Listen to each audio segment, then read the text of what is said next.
ओम श्री परमात्मने नमः। अष्टादशो अध्याय। जन्म मरण रूप संसार के बंधन से सदा के लिए छूटकर परम आनंद स्वरूप परमात्मा को प्राप्त कर लेने का नाम मोक्ष है। इस अध्याय में पूर्वोक्त समस्त अध्यायों का सार संग्रह करके मोक्ष के उपायभूत सांख्य योग का संन्यास के नाम से और कर्म योग का त्याग के नाम से अंग प्रत्यंगों सहित वर्णन किया गया है। इसलिए तथा साक्षात मोक्ष रूप परमेश्वर में सर्व कर्मों का संन्यास यानी त्याग करने के लिए उपदेश का उपसंहार किया गया है। इसलिए भी इस अध्याय का नाम मोक्ष संन्यास योग रखा गया है। प्रसंग। अर्जुन इस 18वें अध्याय में समस्त अध्यायों के उपदेश का सार जानने के उद्देश्य से भगवान के सामने संन्यास यानी ज्ञान योग का और त्याग यानी फल आसक्ति के त्याग रूप कर्म योग का तत्व भली भांति अलग अलग जानने की इच्छा प्रकट करते हैं। अर्जुन उवाच संन्यासस्य महाबाहो तत्वमिच्छामि वेदितुं त्यागस्य च ऋषिकेश पृथक् केशिनिषूदनः। अर्जुन बोले, हे महाबाहो, हे अंतर्यामिन, हे वासुदेव, मैं संन्यास और त्याग के तत्व को पृथक पृथक जानना चाहता हूँ। Arjun said, O mighty armed Shri Krishna, O inner controller of all, O slayer of Keshi, I wish to know severally the truth of sannyas and त्याग। प्रसंग। इस प्रकार अर्जुन के पूछने पर भगवान अपना निश्चय प्रकट करने के लिए संन्यास और त्याग के विषय में दो श्लोकों द्वारा अन्य विद्वानों के भिन्न भिन्न मत बतलाते हैं। श्री भगवान उवाच काम्यानाम कर्मणाम न्यासम संन्यासम कवयो विदु सर्व कर्म फल त्यागम प्राहुस्त्यागम विचक्षणः। श्री भगवान बोले, कितने ही पंडित जन तो काम्य कर्मों के त्याग को संन्यास समझते हैं तथा दूसरे विचार कुशल पुरुष सब कर्मों के फल के त्याग को त्याग कहते हैं। श्री भगवान said, some sages understand sannyas as the giving up of all actions motivated by desire, and other thinkers declare that त्याग consists in relinquishing the fruit of all actions. त्याज्यम दोषवदित्य के कर्म प्राहुर मनीषिणः यज्ञ दान तपः कर्म न त्याज्यमिति चापरे। कई एक विद्वान ऐसा कहते हैं कि कर्म मात्र दोष युक्त है, इसलिए त्यागने के योग्य है, और दूसरे विद्वान यह कहते हैं कि यज्ञ दान और तप रूप कर्म त्यागने योग्य नहीं है। Some wise men declare that all actions contain a measure of evil and are therefore worthy giving up, while others say that acts of sacrifice, charity and penance are not worth shunning. प्रसंग। इस प्रकार संन्यास और त्याग के विषयों में विद्वानों के भिन्न भिन्न मत बतलाकर अब भगवान त्याग के विषय में अपना निश्चय बतलाना आरंभ करते हैं। निश्चयम शृणु में तत्र त्यागे भरत सत्तम त्यागो ही पुरुष व्याग्रह त्रिविधः संप्रकीर्तितः। हे पुरुष श्रेष्ठ अर्जुन, संन्यास और त्याग इन दोनों में से पहले त्याग के विषय में मेरा निश्चय सुन, क्योंकि त्याग सात्विक, राजस और तामस भेद से 3 प्रकार का कहा गया है। ऑफ संन्यास एंड त्याग। First here my conclusion on the subject of त्याग। Arjun, for त्याग, O tiger among men, who has been declared to be of 3 kinds, सात्विक, राजसिक एंड तामसिक। प्रसंग। इस प्रकार त्याग का तत्व सुनने के लिए अर्जुन को सावधान करके भगवान उस त्याग का स्वरूप बतलाने के लिए पहले 2 श्लोकों में शास्त्र विहित शुभ कर्मों को करने के विषय में अपना निश्चय बतलाते हैं। यज्ञ दान तपः कर्म न त्याज्यम कार्यमेव तत् यज्ञो दानम तपश्चैव पावनानि मनीषिणा। यज्ञ दान और तप रूप कर्म त्याग करने के योग्य नहीं है, बल्कि वह तो अवश्य कर्तव्य है, क्योंकि यज्ञ दान और तप ये तीनों ही कर्म बुद्धिमान पुरुषों को पवित्र करने वाले हैं। Acts of sacrifice, charity and penance are not worth giving up. They must be performed. For sacrifice, charity and penance, all these are purifiers of wise men. एतन्यापि तु कर्माणि संगम त्यक्त्वा फलानि च कर्तव्या नीति में पार्थ निश्चितम मतमुत्तमम। इसलिए हे पार्थ, इन यज्ञ, दान और तप रूप कर्मों को तथा और भी संपूर्ण कर्तव्य कर्मों को आसक्ति और फलों का त्याग करके अवश्य करना चाहिए। यह मेरा निश्चय किया हुआ उत्तम मत है। Hence, these acts of sacrifice, charity and penance are all other acts too must be performed without attachment and hope of reward. This is my considered and supreme verdict. Arjun.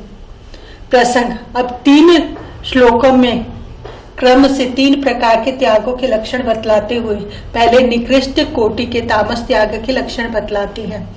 नियतस्य तु संन्यासः कर्मणो नोपपद्यते मोहातस्य परित्यागः तामसः परिकीर्तितः। निषिद्ध और काम्य कर्मों का तो स्वरूप से त्याग करना उचित ही है, परंतु नियत कर्म का स्वरूप से त्याग उचित नहीं है, इसलिए मोह के कारण उसका त्याग कर देना तामस त्याग कहा गया है। Prohibited acts and those that are motivated by desire should no doubt be given up, but it is not advisable to abandon a prescribed duty. Its abandonment through ignorance has been declared as tamasic. प्रसंग। तामस त्याग का निरूपण करके अब राजस त्याग के लक्षण बतलाते हैं। दुख मित्येव यत् कर्म काय क्लेश भयातयजित स कृत्वा राजसम त्यागम नैव त्याग फलम लभेत। जो कुछ कर्म है वह सब दुख रूप ही है, ऐसा समझकर यदि कोई शारीरिक क्लेश के भय से कर्तव्य कर्मों का त्याग कर दे तो वह ऐसा राजस त्याग करके त्याग के फल को किसी प्रकार भी नहीं पाता।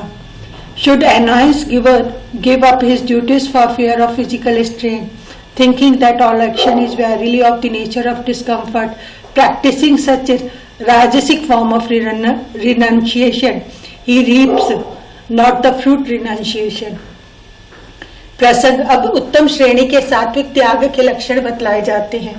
कार्य मित्येव यत् कर्म नियतं क्रियते अर्जुन संगम त्यक्ता फल चैव सत्याग है सात्विको मत है। हे अर्जुन, जो शास्त्र विहित कर्म करना कर्तव्य है, इसी भाव से आसक्ति और फल का त्याग करके किया जाता है, वही सात्विक त्याग माना गया है। A prescribed duty which is performed simply because it has to be performed, giving up attachment and fruit, that alone has been recognized as the sattvic form of renunciation. प्रसंग। उपर्युक्त प्रकार से सात्विक त्याग करने वाले पुरुष का निषिद्ध और काम्य कर्मों का स्वरूप से छोड़ने में और कर्तव्य कर्मों के करने में कैसा भाव रहता है, इस जिज्ञासा पर सात्विक त्यागी पुरुष की अंतिम स्थिति के लक्षण बतलाते हैं। न द्वेष्टे कुशलम कर्म कुशले नानुसज्जते त्यागी सत्व समाविष्टो मेधावी छिन्न संशयः। जो मनुष्य अकुशल कर्म से तो द्वेष नहीं करता और कुशल कर्म में आसक्त नहीं होता, वह शुद्ध सत्व गुण से युक्त पुरुष संशय रहित बुद्धिमान और सच्चा त्यागी है। He who shrink not from actions which does not lasting happiness, nor gets attached to that which is conducive to blessedness, imbued with the quality of goodness, he has all his doubts resolved, is intelligent and a man of true renunciation. प्रसंग। उपर्युक्त श्लोक में सात्विक त्याग को यानी निष्काम भाव से कर्तव्य कर्म का अनुष्ठान करने वाले कर्मयोगी को सच्चा त्यागी बतलाया। इस पर यह शंका होती है कि निषिद्ध और काम्य कर्मों की भांति अन्य समस्त कर्मों को स्वरूप से त्याग कर देने वाला मनुष्य भी तो सच्चा त्यागी हो सकता है, फिर केवल निष्काम भाव से कर्म करने वाले को ही सच्चा त्यागी क्यों कहा जाए। इसलिए कहते हैं, न ही द्रेह भृता शक्यम त्यक्तुम कर्माणि शेषतः यस्तु कर्म फल त्यागी स त्याग्यतः विधीयते। क्योंकि शरीरधारी किसी भी मनुष्य के द्वारा संपूर्णता से सब कर्मों का त्याग किया जाना शक्य नहीं है, इसीलिए जो कर्म फल का त्यागी है वही त्यागी है, यही कहा जाता है। Since all actions cannot be given up in their entirely by anyone possessing a body, he alone who renounces the fruit of action is called a man of renunciation. प्रसंग। कर्मों का फल किसी न किसी जन्म में सबको अवश्य भोगना पड़ता है, इसलिए केवल कर्म फल के त्याग से मनुष्य त्यागी यानी कर्म बंधन रहित कैसे हो सकता है, इस शंका की निवृत्ति के लिए कहते हैं अनिष्ट मिष्टम मिश्रम च त्रिविधम कर्मणः फलम भवत्य त्यागिनां प्रेत्य न तो सन्यासिनां क्वचित्। कर्म फल का त्याग न करने वाले मनुष्यों के कर्मों का तो अच्छा बुरा और मिला हुआ ऐसे 3 प्रकार का फल मरने के पश्चात अवश्य होता है, किंतु कर्म फल का त्याग कर देने वाले मनुष्यों के कर्मों का फल किसी काल में भी नहीं होता। Welcome, unwelcome and mixed, threefold indeed is the fruit that accrues hereafter from the actions of the renunciating, but there is none ever for those who have renounced। प्रसंग। अब संन्यास का यानी सांख्य योग का तत्व समझाने के लिए पहले सांख्य सिद्धांत के अनुसार कर्मों की सिद्धि में 5 हेतु बतलाते हैं। पंचेतानि महाबाहो कारणानि निबोध में सांख्य कृतांत प्रोक्तानि सिद्धे सर्व कर्मणाम। हे महाबाहो, संपूर्ण कर्मों की सिद्धि के 5 हेतु कर्मों का अंत करने के लिए उपाय बतलाने वाले सांख्य शास्त्र में कहे गए हैं, उनको तुम उससे भली भांति जान। In the branch of learning known by the name of Sankhya which prescribes means for neutralizing all actions, these 5 factors have been mentioned as contributory to the accomplishment of all actions. Known them from me, Arjun। प्रसंग। अब उन 5 हेतुओं के नाम बतलाए जाते हैं। अधिष्ठानम तथा कर्ता, कर्णम च पृथक विधम, विविधाष्ट पृथक चेष्टा, दैवम चैवात्र पंचमम। इस विषय में अर्थात कर्मों की सिद्धि में अधिष्ठान और कर्ता तथा भिन्न भिन्न प्रकार के कारण एवं नाना प्रकार की अलग अलग चेष्टाएं और वैसे ही 5वां हेतु दैव कहा गया है। The following are the factors operating towards the accomplishment of actions, viz. the seat of action and the agent, the organs of different kinds and the separate movements of divergent types, and the 5th is Dav or destiny। शरीर वाग मनोभिर्यत कर्म प्रारब्धे नरः न्यायम व विपरीतम व पंचेते तस् हेतुः। मनुष्य मन, वाणी और शरीर से शास्त्र अनुकूल अथवा विपरीत जो कुछ भी कर्म करता है उसके ये 5 कारण हैं। These 5 are the contributory causes of whatever actions, right or wrong, man performs with the mind, speech and body। प्रसंग। इस प्रकार सांख्य योग के सिद्धांत से समस्त कर्मों की सिद्धि के अधिष्ठान आदि 5 कारणों का निरूपण करके अब वास्तव में आत्मा का कर्मों से कोई संबंध नहीं है, आत्मा सर्वथा शुद्ध निर्विकार और अकर्ता है, यह बात समझाने के लिए पहले आत्मा का कर्ता कर मानने वाले की निंदा करते हैं। तत्रैवं सति कर्तारमात्मानं केवलम तु यह पश्यत्य कृत बुद्धित्वान स पश्यति दुर्मतिः। परंतु ऐसा होने पर भी जो मनुष्य अशुद्ध बुद्धि होने के कारण उस विषय में यानी कर्मों के होने में केवल शुद्ध स्वरूप आत्मा को कर्ता समझता है, वह मलिन बुद्धि वाला ज्ञानी यथार्थ नहीं समझता। Notwithstanding this, however, he who having an impure mind regards the absolute taintless self alone as the doer, the man of perverse understanding does not view aright।